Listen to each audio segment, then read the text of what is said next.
శ్యామల హైదరాబాద్ నుంచి రాస్తున్నారు. రామకోటిని ఎన్నేళ్లలోపు పూర్తి చేయాలి తెలియజేయగలరు అంటూ రాస్తున్నారు. రామకోటి వ్రాయడానికి శ్రీరామచంద్రమూర్తి 14 సంవత్సరాల వనవాసం పూర్తి చేశాడు కాబట్టి 14 ఏళ్లలో ఈ రామకోటిని పూర్తి చేయాలి అనే ఒక ఆచారం లోకంలో ఏర్పడింది. అయితే ఇందు నిమిత్తమై కాల నియతి అంటూ ఏదీ చెప్పబడలేదు.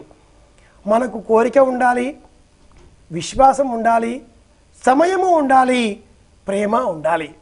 అన్నింటికంటే కూడా మించి ఆ రామచంద్రమూర్తి మీద అచంచలమైన భక్తి తత్పరత ఉండాలి. పునర్వసు నక్షత్రం నాడు రామకోటిని వ్రాయడం ప్రారంభించవచ్చు. రామకోటిని శ్రీరామ అని రాయాలి.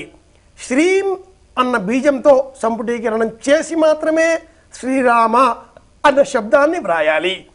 ఇన్ని సంవత్సరాల్లో అన్న ప్రామాణికమైనటువంటి కాల నియతి ఏదైనా ఉందా అంటే మట్టుకు 14 సంవత్సరముల లోపల పూర్తి చెయ్యాలి అని ఒక ఆచారం మట్టు ఏర్పడింది. కానీ తల్లి, ఎంతకాలంలోనైనా మనం పూర్తి చేయవచ్చు. మన శక్తి విశ్వాసాలు ఉన్నంతకాలం రాస్తూ ఉండవచ్చు. మరి ఉత్తరం చూద్దామండి. అలాగే గోవింద కరీంనగర్ నుంచి రాస్తున్నారు. రామకోటిని రాయటానికి పాటించాల్సిన నియమాలు ఏమిటి తెలియజేయగలరు అంటూ రాస్తున్నారు. రామకోటిని రాయడానికి పాటించవలసిన కనీస నియమాలలో వ్రాద్దాం అనుకునేటటువంటి వారు ఏదైనా ఒక నెల పునర్వసు నక్షత్రం ఉన్న రోజున సమీపంలో ఉండే రామాలయానికి వెళ్ళి ఆ రామాలయంలో రామచంద్రమూర్తిని దర్శనం చేసుకొని అర్చకులకు నమస్కారం చేసి వ్రాయవలసిన సరంజామాను అర్చకుడి చేతుల మీదుగా స్వీకరించాలి. అది ఒక రామకోటి రాయవలసిన పుస్తకం, అలాగే ప్రత్యేకంగా ఒక పెన్ను, కలము, ఒక వ్రాత బల్ల, వేదిక, పసుపు రంగు వస్త్రం. ఈ పసుపు రంగు వస్త్రాన్ని భుజం పైన వేసుకొని రామకోటి రాయడం ఆలయంలోనే ప్రారంభం చేయాలి. అక్కడే శ్రీకారం చుట్టి అర్చకులకు చేతికి ఇచ్చి నమస్కారం చేసి యథాశక్తి అక్కడనే వ్రాసి ఆ పుస్తకమే రామునిగా భావన చేసి పూజించి వెంట తీసుకురావాలి. రామకోటి వ్రాయడానికి శ్రీకారం చుట్టినటువంటి ఆ క్షేత్రం మనకు భద్రాద్రితో సమానం. అది ఎక్కడైనా ఒంటిమిట్ట కావచ్చు, ఎక్కడైనా భద్రాద్రి కావచ్చు, ఎక్కడైనా మన మనసులో ఉండేటటువంటి రామక్షేత్రం కావచ్చు. రామాలయం అన్న భావన ఉండాలి. రామకోటి రాసేటటువంటి వారు ఉపయోగించే ఆ కలముతో ఇతర వేరే ఏ విధమైనటువంటి లెక్కలు వ్రాయకూడదు. అలాగే ఆ రామకోటి రాయడానికి ఉపయోగించేటటువంటి బల్ల, చెక్కపీట కూడా వేరే ఏ పనికి ఉపయోగించకూడదు.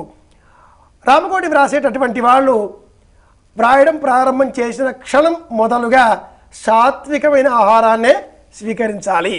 మితంగా మాట్లాడాలి. ఎవరితో కూడా అనవసరంగా వాగ్వివాదం చేయకూడదు. అందరిలో కూడా రాముడినే దర్శించాలి. అనుక్షణం కూడా శ్రీరామ శ్రీరామ అని జపం చేస్తూ ఉండాలి. వ్రాయడం కూడా గబగబా వేగంగా సంఖ్య కోసమని పూర్తి చేయాలని ఆవేగంతో రాయడం కాకుండా ప్రశాంతంగా ఏ అక్షరానికి ఆ అక్షరం విడివిడిగా శ్రీ రా మా అని విడివిడిగా రాయాలి. వేగంగానో కలిపి తొందరగా సంఖ్య పూర్తి చేయాలి. చిత్రములైనటువంటి కలములు ఉపయోగించాలి. ఇటువంటి లేఖన చమత్కారములు ఏవి కూడా ఉపయోగించకూడదు. సంపూర్ణమైన ప్రేమ విశ్వాసాలు అందులో ఉండాలి. భగవంతుడు సంఖ్య కోసం ఎదురు చూడడు, ప్రేమ కోసం చూస్తాడు. కనుక ప్రత్యేకించి రామకోటి రాసేటటువంటి వాళ్ళు ప్రతిరోజు కూడా నియమితమైన సమయాన్ని ఏర్పాటు చేసుకోవాలి.